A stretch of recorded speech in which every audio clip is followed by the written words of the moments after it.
그저 보고만 있어도 절로 배가 부르답니다. 바로 여기 이 마을 사람들의 이야기인데요. 아주 동네 활기가 있죠. 생기가 넘치더라고요. 열 명씩 이렇게 몰려다니는데 뛰어다니는 거 보니까 참 분위기 좋고 살맛이 나요. 그 모습만 바라봐도 배부르다니까요. 네. 입이 이렇게 벌리셔가지고. 이렇게 사람들의 입꼬리를 한껏 끌어올리는 장본인. 자, 소개 좀 해볼까요? 인사해. 안녕하세요. 안녕하세요. 안녕하십니까. 괴산 백봉초등학교 2학년 최하진입니다. 내일은 새로운 학교에서 새 친구들을 만나는 개학날이다. 조금 떨리지만 내일이 기다려진다. 사실 저희와도 구면입니다. 지난 3월 백봉초등학교 입학식에서 만났던 하진이었는데요. 그 후 훌쩍 흘러버린 3개월. 그동안 하진이와 그리고 친구들은 과연 이 마을에 어떤 신묘한 마법을 부렸던 걸까요? 우리 학교에 오기만 하면 집을 주겠습니다. 요즘처럼 내 집 하나 갖는 것이 녹록치 않은 세상에서 학교에 오기만 하면 번듯한 집 한 채를 주겠다는 이 믿기 힘든 제안. 놀랍게도 이는 실제로 괴산 청안면 부흥리 마을 사람들이 한 약속이었고 앞서 만나본 하진이는 그 약속의 수혜자였는데요. 그렇다면 왜 부흥리 마을 사람들은 이런 파격적인 약속을 세상에 하게 된 걸까? 네, 예상하셨듯 또 짐작하셨듯 마을에 있는 초등학생의 학생 수를 늘리기 위해서였습니다. 우리의 고향이 소멸, 사라짐의 위기에 놓여 있다는 말이 이제 더 이상 새삼스럽지 않은 요즘. 괴산 부흥리 마을 주민들 역시도 그저 말의 위협이 아닌 마을의 사라짐을 눈앞에서 목격하게 됐는데요. 마을 주민들은 서둘러 머리를 맞댔습니다. 그리고 그렇게 내놓은 대책. 우리 학교에 오기만 하면 집을 주겠습니다. 그리고 그렇게 3개월이 흘렀습니다. 그들이 간절히 지키고자 했던 학교에는 그리고 그들의 마을에는 과연 어떤 변화가 일어났을까? 시사 매거진 오늘이 찾아가 봤습니다. 하진이는 여전했습니다. 하진아, 오늘 입학식이잖아. 오늘 입학식에 엄마 일찍 일어나라 그랬죠? 엄마 아빠가 깨워야만 이렇게 아침을 시작할 수 있는데요. 빨리 어이구. 얘 몇째죠? 셋째. 셋째? 얼른 일어나. 아침잠 많은 언니와 달리 막내 예원이는 떡하니 앉아 밥상을 기다립니다. 두부. 안 먹어.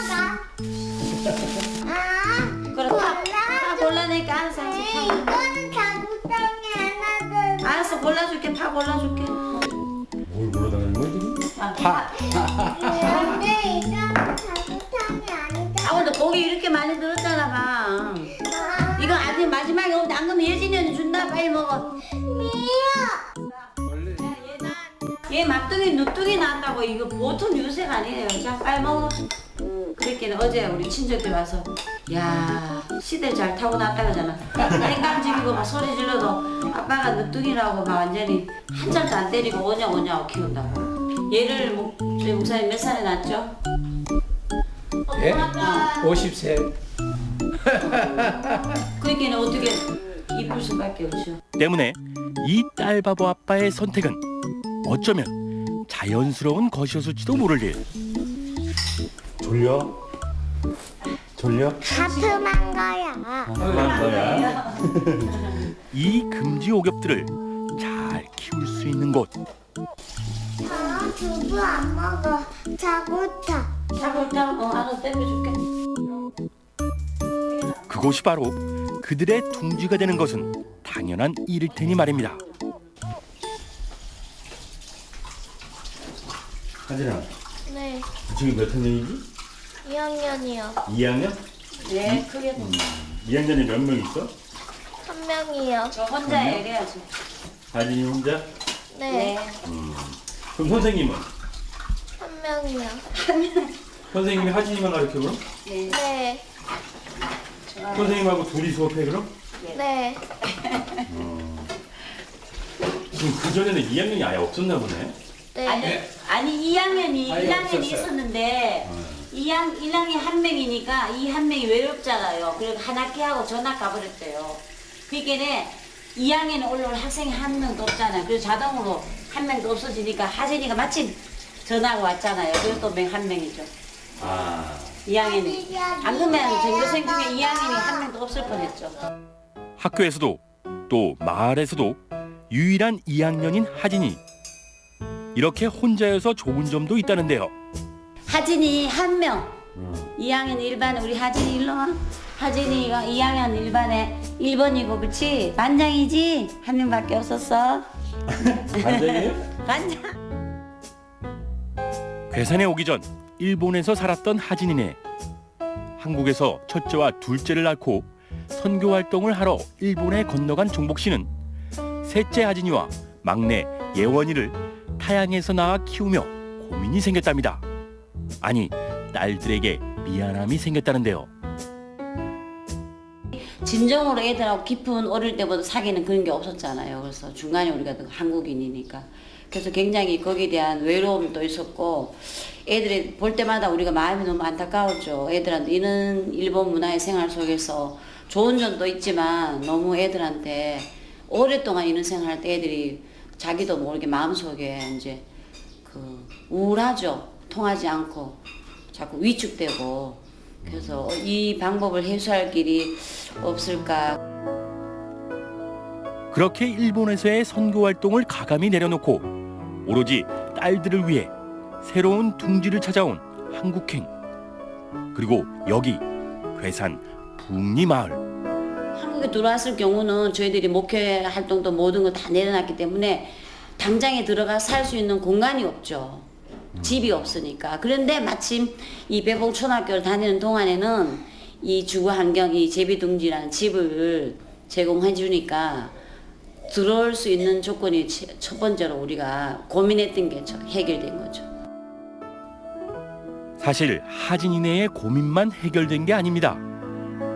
76년의 전통을 자랑하며 마을의 아이들을 길러냈던 백봉초등학교. 그런 학교가 작년엔 전교생 18명으로 쪼그라들며 올해 문을 열 수 있을지 장담할 수 없는 처지가 되고 말았는데요. 자연 대부분 백봉초등학교 졸업생이었던 마을 주민들에게도 비상이 걸렸습니다. 폐교는 단순히 학교가 없어지는 문제, 그것만이 아니었기 때문입니다. 저게 없어지면은 이 동네 경제가 엉망이 되겠죠. 아무래도 왜냐하면은 사람들이 안 모이니까. 안 보입니까? 예. 동문들도 안 올 것이고 외지에서 쉽게 이야기해서 죽은 지역에 손님들이 오지 않을 거 아니에요. 학부모님들도 그렇고 학부모님 중에도 여기 또 모교 동문이신 분들도 많으시지. 그다음에 여기 지역에 계시는 어르신들도 다 이 어릴 적 꿈과 여러 가지 추억이 담긴 그런 학교인데 폐교되는 학교 보면은 요 위에 운곡도 있지만 완전히 아주 못쓰게 뭐 나중에는 그냥 폐가처럼 못 변해버리고 말거든요. 근데 여기는 이제 그렇게는 안 되겠지만 폐교가 나중에 가서 되더라도 뭔가 이제 다른 시설로 이렇게 활용해야 되겠지만 학교가 있는 거하고는 천지 차이죠. 학교, 아니 마을을 지키기 위해서라도 어떻게든 학교를 살려야 했습니다. 주민들은 백봉초 살리기 추진위원회를 꾸리고 군과 학교와 함께 연일 머리를 맞댔는데요. 그리고 마침내 학교에 전입학을 하면 새 집을 주는 통 큰 처방을 내리게 됩니다. 하진이네와 같은 6가구의 제비둥지는 그렇게 탄생됐는데요. 엄청 부담감이 컸죠. 엄청 부담감이 컸고 이 제비둥지 사업을 해서 과연 뭐 집 한 칸 준다고 과연 시골로다가 여건도 안 좋은데 아이들을 전학을 시킬까라는 그런 뭐 안 될 것이다라는 생각을 했죠. 이제 처음에 이제 6가구를 입주 신청을 입주 모집을 했는데 한 달도 안 돼 갖고 입주 신청이 완료가 됐어요.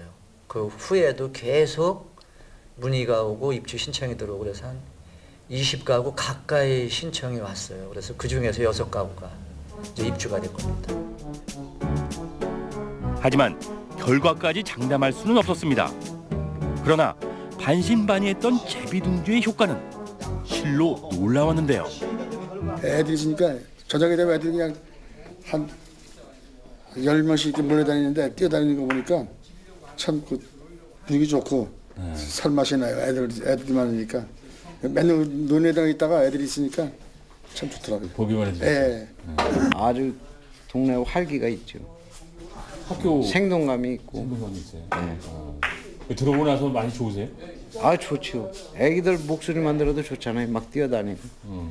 행복둥지가 들어오면서 아이들이 제잘거리면서 등교, 하교하는 모습이 보이니까 학교가 학교 같아요. 아 요즘 예, 그래서 그 모습만 바라봐도 배부르다니까요. 네. 요즘엔 진짜 네. 살만 나시겠어요. 네, 어르신들도 조합해서 이렇게 교통지도를 해주시면서 그 귀여운 꼬맹이들 등교하는 모습만 봐도 입이 이렇게 골리셔가지고 굉장히 좋아하시고. 마을에 행복이라는 박씨를 몰고 온 제비 가족들. 새로운 둥지에 대한 적응은 순항보단 아직 고군분투 중. 2주 고작 4개월 차이니 그럴만도 하지 않겠습니까? 2번 갔죠? 내가 비닐이 깔아주고 2번 갔어요. 아니 2번 넘게 갔죠. 비닐이 깔아주러 갔잖아요. 내가. 비닐로만 깔을 때 잠깐 잡아줬지. 그러긴 어쨌든 밭에는 몇 번 가는 거예요. 혼자 못하는 거 할 때 제가 비닐 까지 도와주고 했죠. 그리고 지금 현재는 농기구가 없으니까 완전히 몸이 농기구에 지금은. 그래서 막 삽자루하고 깽이자루만 있으니까 몸이 농기구니까. 삽하고 갱이만 가지고 지금 지어요. 깨뜨는 거 걱정이에요. 지금 기계도 없이 손작업 다 해야 되는데 조금만 하라 그랬는데 천평이라 심었죠? 아마 그럴 거야. 아마 천평 하지 말라는데 새벽에 가서 다 꼽아놓고 왔어요. 나 집 뿌리고. 아이들이 학교 간 사이 아내 현숙 씨는 한식 요리사 자격증을 따기 위해 연일 열공 중입니다. 자격증 시험만 벌써 4번째인 눈물겨운 사수생인데요. 좀 맛있는 거 좀 배우고 오세요. 예, 5가지 배웁니다. 아내가 나가기 무섭게 길을 나서는 목사님. 이래봬도 이제 농사꾼이시랍니다. 등산 가시는 것 같은데 등산? 원래 일이 시골에서 하면 요즘은 핸드폰 넣고 포켓 넣고 하기 이게 제일 편해요. 아 그렇지. 이거 다룰 줄 아세요, 목사님? 예? 이거 다룰 줄 아세요? 예. 농사 경력 4개월 된 초보지만 농사 열정만큼은 베테랑 농사꾼도 울고 갈 정도. 심지어 아이고 지르구나. 풀이 점령한 2천여 평의 땅을 혼자서 손수 읽었다는 목사님. 저 콩 심는데도 저만큼 심는데 한 2시간이면 딱 끝나요. 저 콩도 심으신 거예요? 그 콩도 저기 지금 다 심었잖아. 이게- 파랗게 지금 올라오잖아. 목사님께 어느 거예요 그럼 여기 땅이?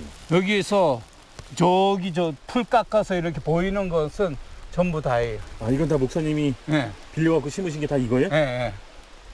이게 전부 다 이게 2,100평 7,023제곱미터니까. 이거 혼자 개간하신 거예요? 예. 풀 깎고? 풀 깎고 뭐 이러고 혼자서 새벽에 한 5시에 나와가지고 한 3시간 정도 일하고 저녁 때 보통 한 2시간 일하고 낮에는 내 할 일 하고 그래 하면 해도 충분히 할 수 있어요.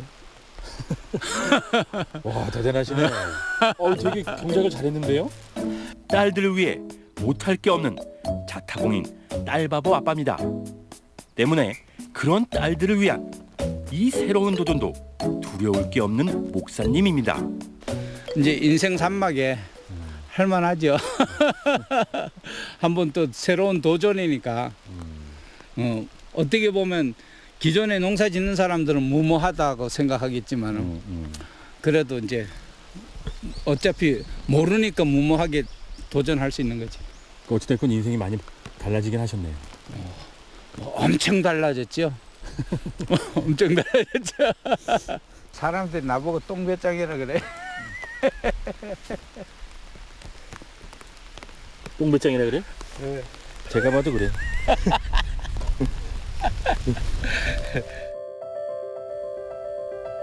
폐교 위기에 놓인 학교를 살리고 싶은 주민들의 간절함으로 시작된 제비마을 부흥권역 프로젝트. 물론 주민들이 애타게 원한다고 해도 괴산군에 시원한 호응이 없었다면 이렇게 성공적인 첫발 사실 기대할 수 없었을 겁니다. 그만큼 군에서도 듣도 보도 못한 이 새로운 시도에 대한 기대감이 크다는 반증일 텐데요. 학생을 포함한 그 외지 분들이 들어오니까 인구 유입 효과가 있는 거고요. 그 다음에 그 폐교 위기에 놓인 그 학교 기반 이것이 이제 없어지지 않게 유지할 수 있는 이런 그 모티브를 좀 만들어 줬다라는 생각이 들고요.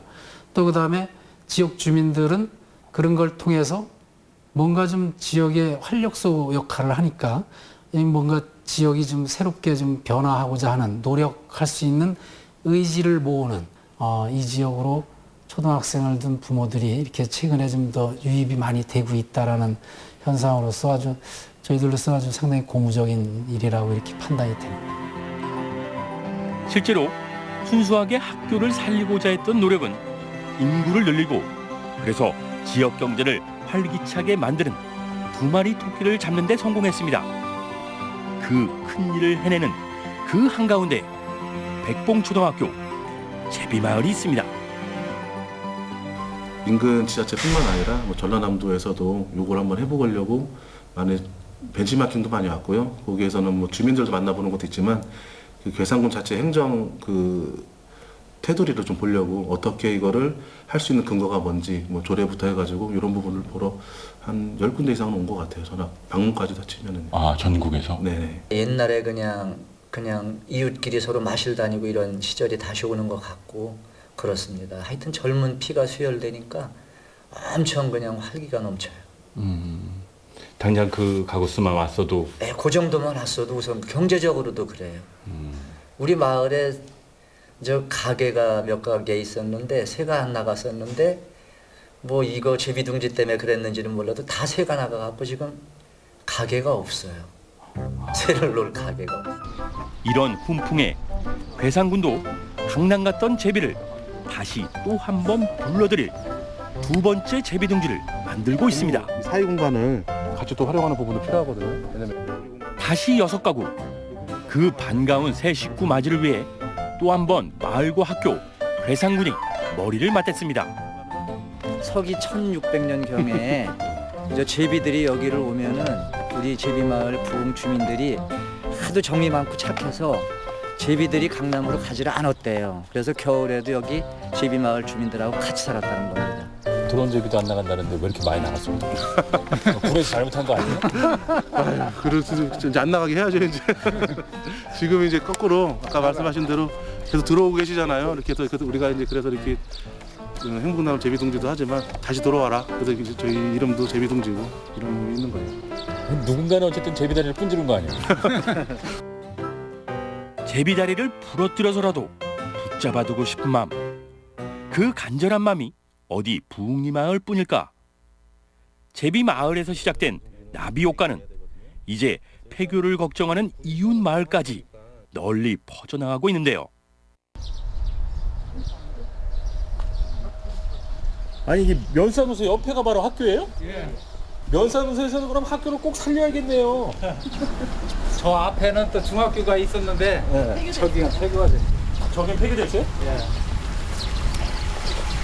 여건은 좋은데 인구가 줄이니까 학생 수가 없어져가지고 그게 문제예요. 지금 몇 명이죠 이 학교가? 올해가 지금 13명 있습니다. 13명. 13명이요? 유치원 포함해서 16명이요. 16명. 아 유치원 포함해서 16명? 네. 아마 더 이상 이렇게 가다가는 힘들 것 같아요. 그렇죠. 강산이 2번 바뀌는 동안 장현면에서만 무려 3개 학교가 문을 닫았습니다.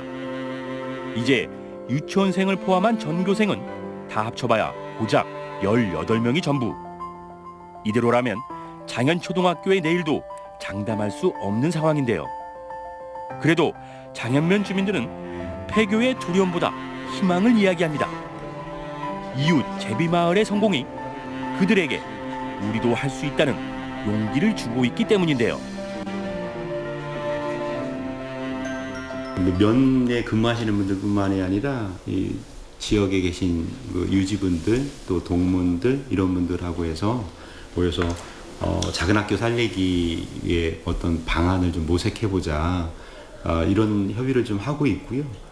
학교가 살기 위해서는 지역이 함께 공존해야 된다 이런 생각을 같이 공유하고 있고 학교를 좀 살릴 수 있는 방안이 뭐가 없겠느냐 이런 협의를 계속 하고 있고요. 그런 방안들을 논의하고 있습니다. 그 중에 이제 일환으로 정주 여건을 조정해서 학생과 주민들이 좀 유입될 수 있는 방안을 마련해보자 하는 게 그 하나의 방안이었고. 우리 면민들과 학교가 이렇게 융합이 돼야만 또 발전이 있을 것 같아요. 그렇죠. 네, 학교만도 안 되고 우리 면만도 안 되니까.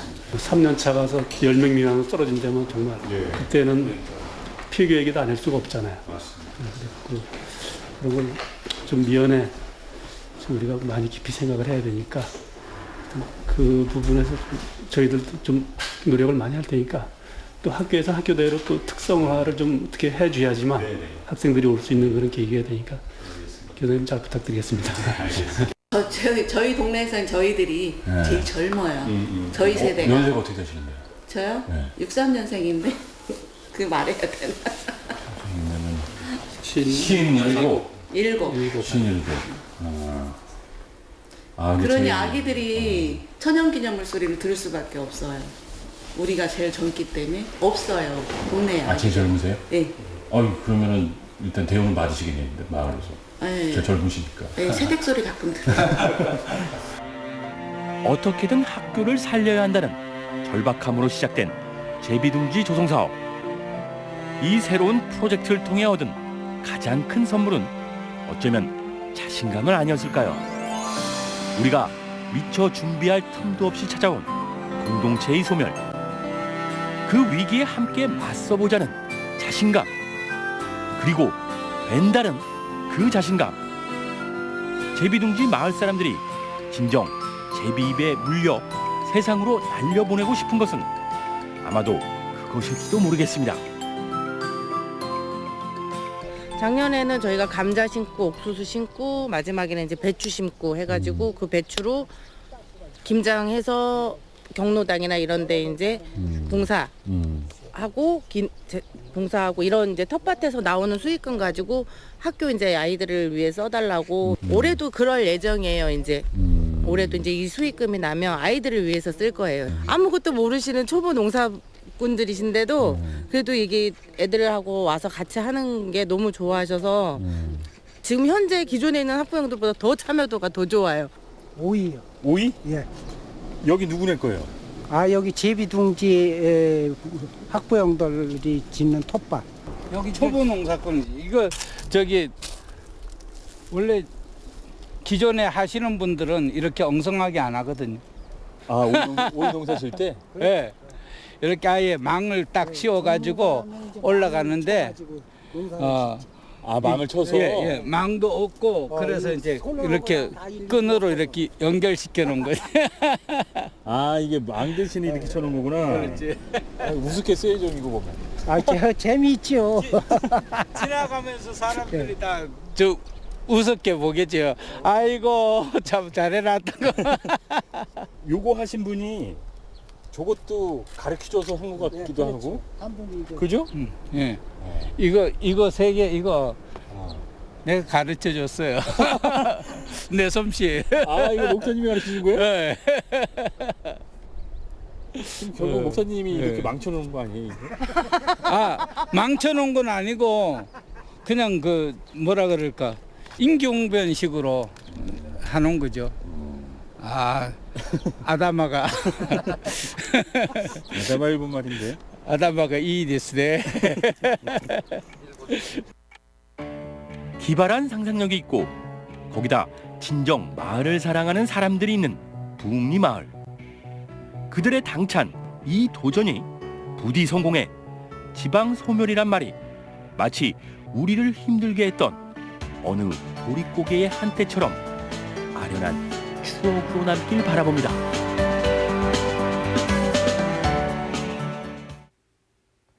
괴산군이 주민들의 요청을 적극 수용해 지은 행복나눔 제비둥지. 이 주택은 가구당 60제곱미터 규모로 아담하지만 초등생 자녀와 생활하는 데는 크게 불편하지 않습니다. 매달 관리비 5만 원만 내면 자녀가 백봉초를 졸업할 때까지 거주가 가능한데요. 거주 조건이 이렇듯 파격적인 덕분에 6가구 모집에 전국에서 20여 가구가 입주 신청을 할 만큼 제비둥지에 대한 호응이 뜨거웠습니다. 그 성과로 11명의 부모를 따라 초등학생 5명, 유치원생 7명이 올해 백봉초와 백봉초 병설 유치원으로 전학했는데요. 백봉초 전교생이 18명, 유치원생이 8명인 것을 고려하면 기대 이상의 성과인 것은 분명해 보입니다. 부흥리 주민들은 제비둥지에 입주하는 도시민이 자녀가 초등학교를 졸업한 뒤에도 이 마을에 정착할 수 있도록 적극적으로 돕겠다는 생각입니다. 그것이야말로 이 제비둥지가 잠깐 머물렀다 가는 곳이 아닌 지방 소멸을 막는 마중물 역할을 다 하는 것이겠죠. 예전부터 사람들이 정이 많고 착해서 강남 갔던 제비들이 혹한 겨울에도 다시 강남으로 떠날 생각을 하지 않았다는 괴산 부흥리 마을. 자, 이제 반가운 제비들이 날아들었습니다. 그 제비들이 그 땅에 대대손손 살아갈 제비둥지의 도전은 이제부터가 진정 시작일지도 모르겠습니다.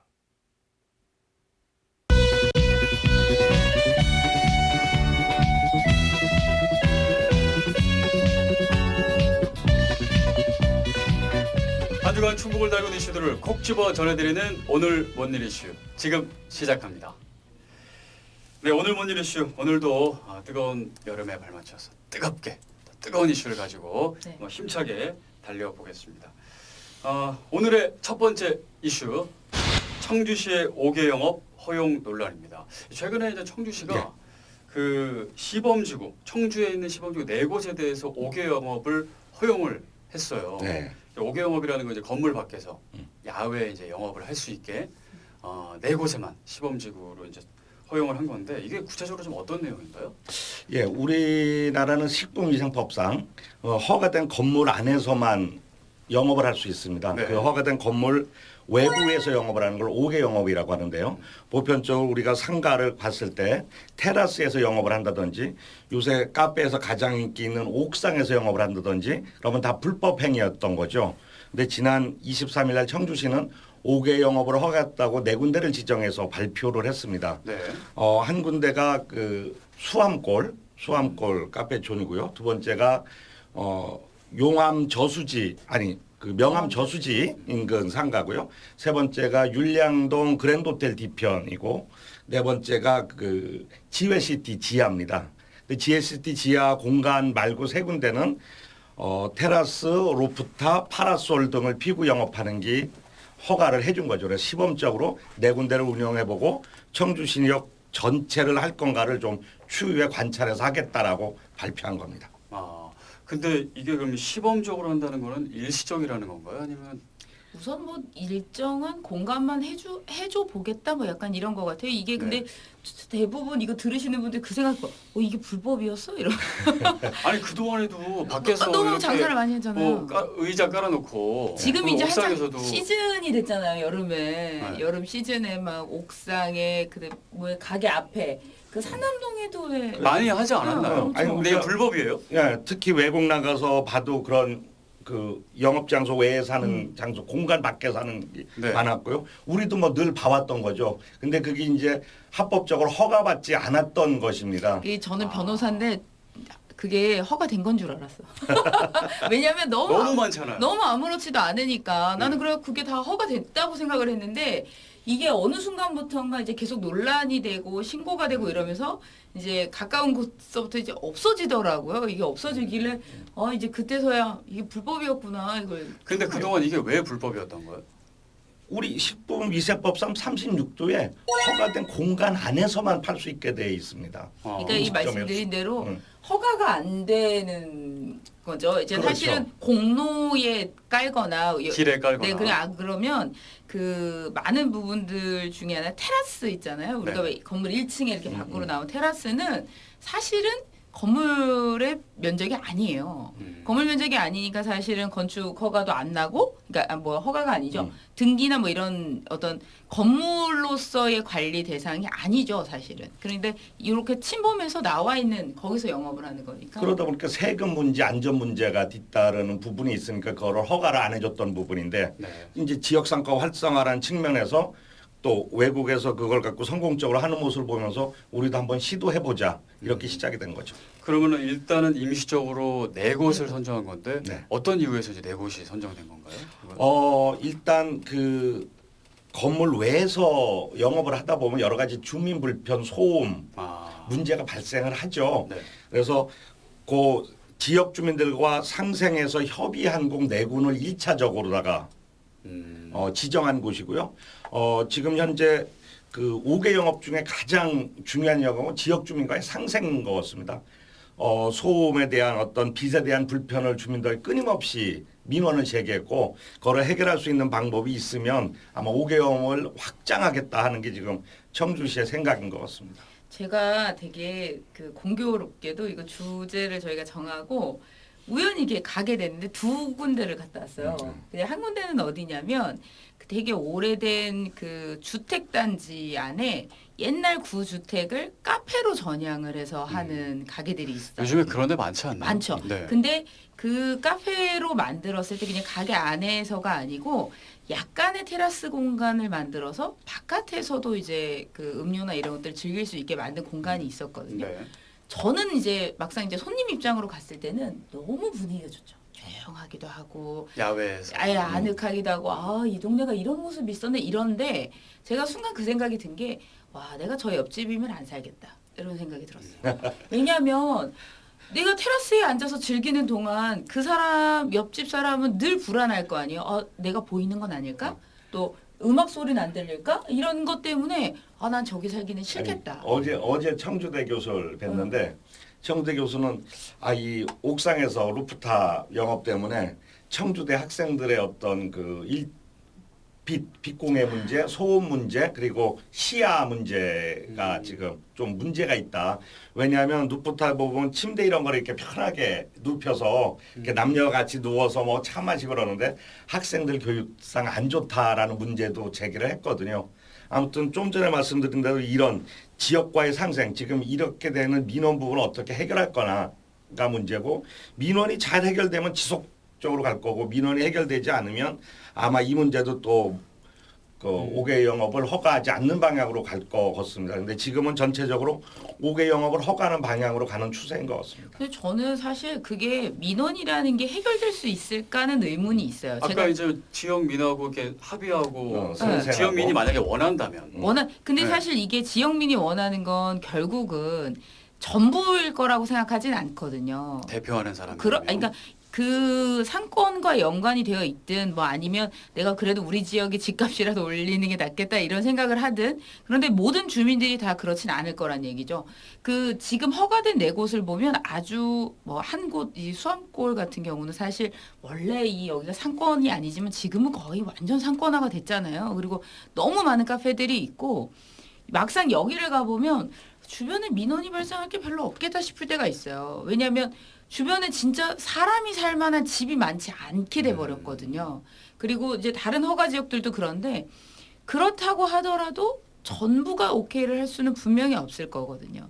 근데 과연 저는 그거죠. 민원을 해결한다는 방법이 있을까? 그러면 업주더러 주변의 민원들은 다 알아서 다 잠재워라? 이럴 수는 없는 거라고 생각해요. 결국은 5개 영업이라는 걸 그냥 상권의 부흥이냐 이런 거에 잠깐 뭐 이렇게 하는 게 아니라 그런 것들을 어느 정도 완화할 수 있는 법적인 기준을 만들어서 어떤 지역만 이게 아니라 그 기준 안에 들어오는 어떤 허가 대상들을 다 이렇게 오픈해줘야 되는 게 많이 아닌 거예요. 많이 법과 아닌 제도적인 틀 뭐 어딜 보면 밤 10시까지만 한다든지 뭐 시간을 이렇게 정하기도 하고요. 그리고 이제 그 자치단체에서 행정 지도를 해서 어떤 소음이 크게 나는 문제는 소음을 차단할 수 있는 문제, 빛으로 타인에게 피해를 줄 수 있는 부분을 좀 빛의 그 농도를 조절할 수 있는 부분이라든지 이렇게 여러 가지 상생할 수 있는 방향은 많겠다. 그러니까 지역 주민에게 많은 피해를 안 주면서도 상권 활성화를 할 수 있는 방법은 지금 시범 단지에서 상인들이 보여줘야 될 문제다. 이 상인들이 어떻게 보여주느냐에 따라서 이 확대 부분이 청주시에서 조금씩 전역으로 퍼져나갈 수 있는 거고, 만약에 그래서 주민 간의 갈등이 나오고 상인들의 이득만을 위해서 주민의 불편을 끼한다면 결국은 5개 영업은 또 다시 수면하에 들어갈 것이다 이렇게 보여지거든요. 그러니까 결국은 상인들이 어떻게 영업을 하느냐가 주요 그 과제가 될 것 같습니다. 저도 처장님 말씀하신 것처럼 제한이 필요하다고 생각을 해요. 근데 저는 약간 다른 게 상인들이 알아서 그 제한을 해라? 저는 그건 좀 사실 청주시가 약간 눈치를 보겠다 약간 이런 것 같아요. 난 아무것도 안 하고 알아서 좀 눈치 보고 너희들이 좀 알아서 잘해봐 약간 이런 것 같은 민원을 알아서 잠재워라 이런 것 같은 기분이거든요. 말씀하신 것처럼 5개 영업은 허락을 하되 뭐 옥상이나 이런 곳은 몇 시까지 1층 이런 곳은 몇 시까지 그다음에 음악 소리는 어느 정도 데시벨 이하로 뭐 이런 제한들 아니면 술은 마시면 소란스러워질 수 있으니까 뭐 어떤 정도의 술은 뭐 안 된다든가 이런 정도의 구체적이면서도 상호를 조율할 수 있는 기준이 최소한 조례 정도로는 이제 나와야 되지 않느냐. 이거 지금 4곳 지정한 것도 사실 엄청 반발이 세잖아요. 왜냐면 아닌 곳들도 있거든요. 자기들도 원래 그런 영업 하고 싶었던 장소들도 되게 많은데 왜 우리는 아무 기준 차이도 없이 왜 우리는 안 돼? 이런 다른 가게와의 형평성 논란이 좀 있을 엄청 것 다툼이 같아요. 있어요. 지금도. 그래서 아까 좀 전에 얘기한 거를 다시 반복해서 얘기하면 그래서 4군데 설정했을 때 주민들과 협의가 마무리된 곳을 설정한 거죠. 청주시에서. 주민들과 협의가 안 된 곳을 설정하면 민원이 많이 발생할 수뿐이 없지 않습니까? 그리고 처음에 시작하다가 보면 조금씩 행정에서도 잘 몰랐던 여러 가지 문제가 발생할 거고 그 문제를 전체 확장해 가지고 다시 없애기는 주민 그 분란만 일으키기 때문에 시범 지역을 운영해서 한번 문제가 발생했던 거를 도출시키고 그 문제를 해결할 방법을 찾는다는 거는 제가 보기엔 시의적절했다. 다만 이 부분은 물론 이야기하신 대로 행정의 문제, 가게의 문제, 주민의 문제를 떠나서 서로 어떻게 풀어나가야 되는 문제, 그러니까 우리가 쉽게 얘기하는 상생, 가장 어려우면서도 지금 상생의 문제를 어떻게 해나갈 건가의 문제인 거고, 또 과도하게 불법 건축물을 만든다든지 과도하게 이익을 위해서 한다든지 하는 거는 우리가 아까 이야기한 대로 조례나 법으로 좀 제정해야 될 필요가 있다. 개인적으로는 어떻게 보세요? 5개 영업을 전 지역으로 확대해야 된다? 아니면은 어떻게 한번 시험해보고 한번 지켜보자. 어떻게 생각하세요? 5개 영업. 가보니까 좋아요. 좋고 그 도심을 다시 볼 수 있는 계기도 되고 내가 살고 있는 도시가 이렇게 예뻤나? 이런 걸 볼 수 있는 계기도 되거든요. 그러니까 도시를 다시 볼 수 있는 좋은 영업이기도 하고 뭐 물론 돈을 버는 좋은 방법이기도 하겠죠. 저는 사실 아까 말씀드린 것처럼 전면적으로 오픈하는 게 우선 맞다고 봐요. 그리고 저희가 그 제일 답답하게 저는 개인적으로 변호사를 하면서 제일 답답하다고 느끼는 행정이 이런 거예요.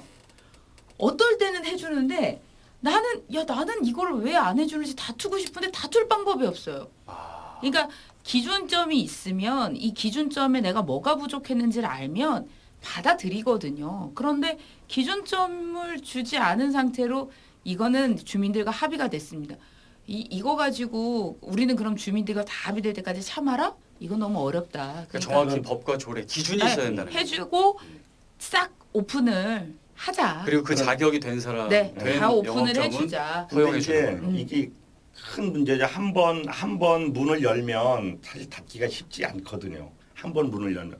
그럼 이제 전체 그 5개 영업을 다 허가했다라고 하면 그 다음에 5개 영업을 멈추기는 쉽지 않아서 저는 시범 운영을 해보고 문제된 거를 찾아내는 건 아주 시의적절했다. 그리고 5개 영업이 닫힌 공간에서 열린 공간으로 나가는 어떤 주민들의 편의성, 상권 활성화를 함께 고려한 부분이다라고 해서 저는 지지 의사를 보냅니다. 우리 이야기한 중에 이렇게 의견 대립들이 처음인 것 같아요. 그러니까 어쨌든 5개 영업에 대해서는 일단 찬성하는 입장이긴 하네요. 기본적으로. 마지막으로 좀 정리 말씀 짧게 좀 해주시죠. 저는 이거 5개 영업과 관련돼서 그 반발이 있다라는 건 당연한 것 같아요. 당연할 수밖에 없는데 저는 아까 이제 권리에 대한 얘기를 했으니까 책임은 져야죠. 네, 책임은 져야죠. 책임. 물론이죠.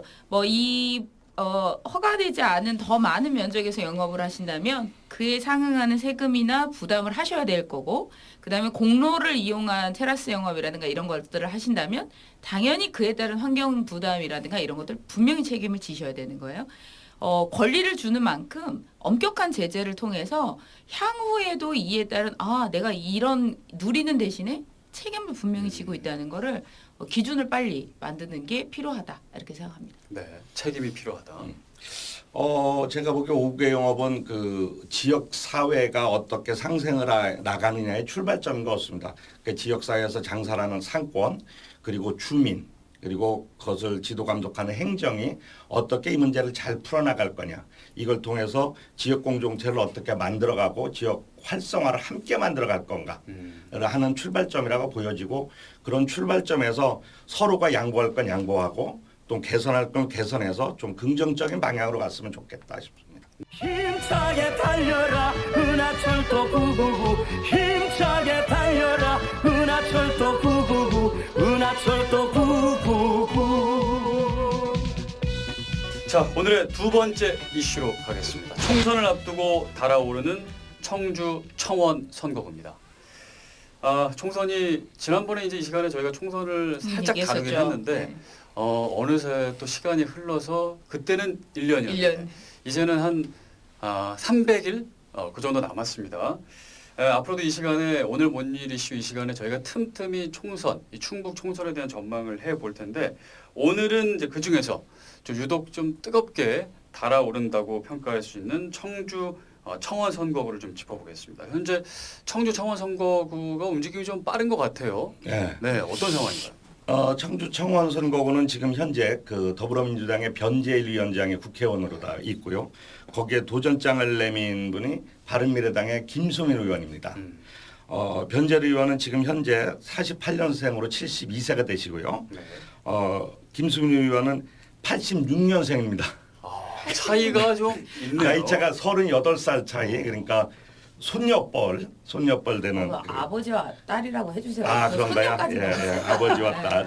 뭐 이렇게 손녀까지 너무 가요. 너무 세다. 이렇게 차이 나는데 여기가 뜨거운 이슈로 되는 거는 변재일 의원이 사선을 하면서 지역에도 열심히 하셨지만 사선을 했던 피로감, 여기에 신진들의 도전, 이러다 보니까는 뜨거운 핫 이슈로 부상을 한 곳이고요. 이곳은 또 특히 평균 연령이 38.8세로 충북 지역에서 가장 젊은 지역입니다. 그래서 향후 젊은이들에게 표심이 어떻게 움직일지에 향후가 기대되는 곳이기도 합니다. 사실 이 김수민 의원은 이 청원에 있어서 어떤 눈에 띄는 것보다도 충북에 나와 있는 국회의원 중에 지금 제일 젊잖아요. 전체 국회의원 중에도 1등이었고 그분이 충북에 있다는 사실이 지금 아주 핫 이슈인 거죠. 왜냐하면 저희가 왜 지난번에도 한번 얘기했지만 우리 국회의원들 너무 이제 재선 3선 하시면서 연세들이 많으시다. 이 얘기를 지난번에 잠깐 했었는데 여기에 지금 그렇지 않아도 전국적으로 뜨거운 인물이 경쟁을 아예 처음부터 도전장을 딱 내놓고 지금 시작을 하고 있거든요. 그러니까 흥미진진한 거죠. 그러니까 좀 알아봐야 될 것 같아요. 김수민 우리가 변재일 의원은 어느 정도 이제 낯이 있는데 김수민 의원도 이제 최근에 이제 막 언론에 비춰지고 있단 말이에요. 김수민 의원이 누군지 좀 설명을 좀 지금 해주시죠. 바른미래당의 원내 대변인을 맡고 있는 비례대표죠. 아버지가 전 한나라당 시절에 비례대표로 다 신한국당 시절인지 한나라당 시절인지 좀 기억이 가물가물합니다만 명이 너무 빨리 바뀌어가지고 비례대표로다가 잠깐 국회의원을 하셨던 지간구 국회의원이 김현배 씨, 예, 김현배 예. 시다님이죠. 네. 그리고 그 비례대표 지금 그 20대 국회에서 최연소로 비례대표 바른미래당 국회의원으로 입성을 했죠.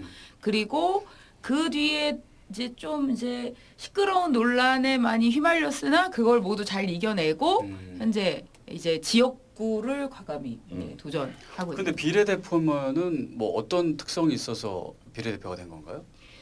이분이 우선 나이가 되게 어린데 그 뭐죠? 청년 창업. 네, 그쪽으로 그러니까 청년 창업의 예. 대표적인 인물이죠. 이 호텔이었나요? 그 대표적인 기업체를 하나 운영을 하고 있었고 굉장히 젊은 나이에 운영을 하고 있었고 어쨌든 그 어떤 아버지의 뒷배라기보다 이 여성 그다음에 젊은 창업인으로서 그런 대표성을 가지고 그 바른미래당에 입성을 했거든요. 근데 생각보다 들어와서 일을 잘한다는 평가가 많았어요. 생각보다. 뭐 젊고 역동적인 부분이 보여지니까는 그리고 원내대변으로서 그 활기찬 모습이 보여지는 게 이제 그런 요인을 한 것 같고요. 그리고 이제 바른미래당의 충북 그 지구당 충북 지역위원장까지 함께 맡고 있으니까 운신의 폭이 좀 넓은 이런 장점도 갖고 있다 보니 지금 청원구 지역에서 다코스로 떠오르고 있는 것 같습니다. 일단 바른미래당의 김수민 그 의원은 다음 총선에 출마하겠다. 발표했죠. 이렇게 예, 발표한 나이는 상황이고 그건 거의 확실한 거고요. 그 다음에 변재 의원 뭐 아시겠지만 좀 어떻게 소개를 좀 해주시죠. 소개가 필요하지 않은 것 같아요. 이제 너무 많이 알잖아요. 이게 변재 의원이 4선 의원이시죠. 그리고 네. 워낙 이제 국정에서도 굵직굵직한 역할들을 많이 하셨고 뭐 이거와 관련돼서는 아마 우리 도민들 중에 모르시는 분 별로 많지는 않으실 건데 저희가 왜 지난번에 한번 잠깐 얘기하면서 오래됐다 이런 얘기들 많이 했었죠. 이제 4선 이시기도 하고 이제 나이도 있으시지만 사실 굉장히 경험이 많으시면서 여기 이제 터줏대감처럼 계시기 때문에 새로운 정치 세력이 못 올라오고 있다. 바른미래당 김수민 의원이 이렇게 떠오르고 있는데 정작 자유한국당은 명백한 후보가 안 나오고 있어요. 다른 당에는 지금 거론되는 후보가 누가 있나요? 사실은 이 청원구를 기반으로 하겠다는 그 후보들 되게 많잖아요. 특히 자유한국당의 후보들이 많거든요. 근데 아무도 조용해요, 지금은? 눈에 띄게 나오지 않았어요. 자유한국당은 전에 시의장 하던 황영호 그리고 그 전 그 이승훈 시장의 부인은 천혜숙 씨도 이렇게 서원구하고 청원구 두 개 이야기가 나오고요. 얼마 전에 고검장 은퇴하신 윤곽근 전 고검장도 지금 청원구에서 이름이 끊임없이 거론되고 있고 오성균 전 지구당 위원장도 오성균 씨 그리고 지금은 탈당해서 다른 데 곳으로 왔네요. 권태호 씨 끊임없이 거론되고는 있습니다만 뚜렷한 다코스는 보이지 않고 있는 게 현실입니다. 구도가 어떻게 돌아가나 이런 걸 보고 있는 후보들이 훨씬 더 눈에 많이 띄거든요. 어떻게 생각하면 전략을 저는 생각이 김수민 의원이 전략을 되게 잘 짰다라는 생각을 드는 게 아예 처음부터 굉장히 오래전부터 나 나갑니다 이렇게 해놓고 얼굴을 딱 박아놓은 다음에 거기서 목소리를 계속 내거든요. 일부러. 그러니까 변재일 국회의원처럼 지금 4선을 그 지역에서 한 어떤 대항마에 자기가 아예 처음부터 딱 드러내놓고 내가 이 지역을 위해서 일을 합니다. 내가 여러분들을 위해서 일을 합니다. 이러면서 나타나고 있는 게 전략을 되게 잘 짰다. 근데 이 지역 현안들은 워낙에 사실 단박에 해결될 수 있는 문제들은 없어요. 청주공항 같은 것도 매번 총선 때만 얘기 나오고 네. 또 조용히 있다가 총선 때 또 청주공항을 뭐 발전시키겠다 이런 얘기 나오고요. 뭐 지난번에 말씀드렸다시피 우리가 국회의원을 신뢰할 수뿐이 없는 신뢰하지 못하는 이유는 총선 때는 열심히 하실 일을 많이 제시하시다가 되시고 나면은 조금 잊어먹는 경향이 많이 있지 않습니까? 그렇긴 하지만 또 이 청주공항 활성화 부분이 사실 국회의원 개인이 할 수 있는 부분도 아니고 국회의원과 지역의 자치단체장이 같이 협업을 해가지고 해야 되는데 아직 그런 조절이 좀 안 된 것 같기도 하고요. 또 국회의원이 끊임없이 노력해야 되는 부분이 있는데 그러지 못한 부분도 현실적으로 있지 않나. 그럼에도 뜨거운 거는 청주공항 활성화는 뜨거운 이슈로다가 나타날 수뿐이 없다 보여집니다. 그래서 저는 오히려 이슈가 어떤 영향을 많이 미치지는 않을 것이다. 그리고 이슈로 무언가 어떤 총선에 영향을 주실 생각이시라면 말을 하실 게 아니고 이미 어떤 행동을 하고 있는지가 나와야 된다는 생각이 있습니다. 그런 면에서 이 두 이제 다른 후보들에 비해서 변재일 후보하고 이 김수민 후보는 굉장히 유리한 지점에 있어요. 왜냐하면 현역 국회의원이잖아요. 현역 국회의원이니까 내가 무언가 결과를 낼 수 있는 행동을 할 수 있거든요. 근데 다른 후보들은 상대적으로 의견을 발표하는 거 말고 비판을 하는 거 말고 할 게 없다는 거죠. 그런 프리미엄이니까 뭐 어쩔 수 없죠. 그럼요. 그러니까 사실 다른 후보들도 여기에서 이제 전쟁을 시작을 하시려면 어떤 행동을 하시고 있는지를 명확하게 드러내실 필요가 있어요. 그리고 결과를 내지를 못하더라도 그에 대해서 어떤 방향으로 내가 하고 있는지를 지속적으로 얘기를 못하면 제가 봐서는 이 현역 두 의원의 싸움에 못 나올 것 같아요. 저는 여기 사실은 청원구에서 어떤 거를 좀 예리하게 보고 싶으냐면요. 아까 말씀드렸다시피 청원구가 충북 도내에서 가장 젊은 곳이거든요. 지역구가. 가장 젊은 곳이 지역구가 계속 개발 위주로만 공약이 될까. 좀 지속 가능한 삶의 질 문제나 다른 부분으로 공약을 개발해야 되지 않을까. 그리고 이분들은 그런 거에서 개발 중심에서 표를 던질까 아니면 미래지향적인 삶의 질의 문제 갖고 던질까. 전 이런 게 되게 관심이 많습니다. 그래서 우리가 늘 국회의원 공약이나 자치단체장 공약을 보면 개발 중심이었거든요. 이제는 개발을 벗어난 다른 공약이 혹시 청원군에서 나타나지 않을까 또 한편 기대해 보기도 합니다. 자, 오늘은 그 총선을 앞두고 청주 청원 선거구에 대해서 조금 전망을 해봤는데 마지막으로 조금 청원 선거구 앞으로 좀 관전 포인트 개인적으로 좀 정리 말씀 좀 해주시죠. 저도 사실은 그 지점이 제일 궁금해요. 우리가 그 충북 전체적인 선거구를 봤을 때 이렇게 젊은 선거구가 없거든요. 어떻게 말하면 그 어떤 청년들이나 젊은 사람들의 표심은 어디에 가 있을까? 이거를 진짜 딱 볼 수 있는 곳이잖아요. 그런 곳에 진짜 신구의 대결 같은 모습이 딱 만들어졌어요. 너무 기대가 됩니다. 진짜 말씀하신 대로 어떤 공약이 나올지, 결과가 어떻게 나올지 이게 정말 어떻게 말하자면 향후 우리 대한민국 국민들의 어떤 마음일 수도 있거든요. 그래서 그 지점이 어떻게 되면 가장 큰 관전 포인트랍니다. 아까 말씀드렸던 거 플러스 노련함과 경륜의 선택일까, 새로움과 변화와 혁신의 선택일까가 그곳에 주어질 거라고 보여집니다. 그래서 현역 국회의원은 노련함과 경륜이 있는 거고요. 새로운 부분 다 신진 세력으로서 변화와 혁신의 키를 갖고 갈 건데 주민들은 어떤 선택을 할까가 저는 관전 포인트라고 생각합니다. 네, 앞으로 이 시간에 총선에 대해서 계속 짚어보겠습니다. 오늘 뭔일 이슈, 다음 주에는 더 뜨거운 이슈를 가지고 찾아뵙겠습니다. 고맙습니다.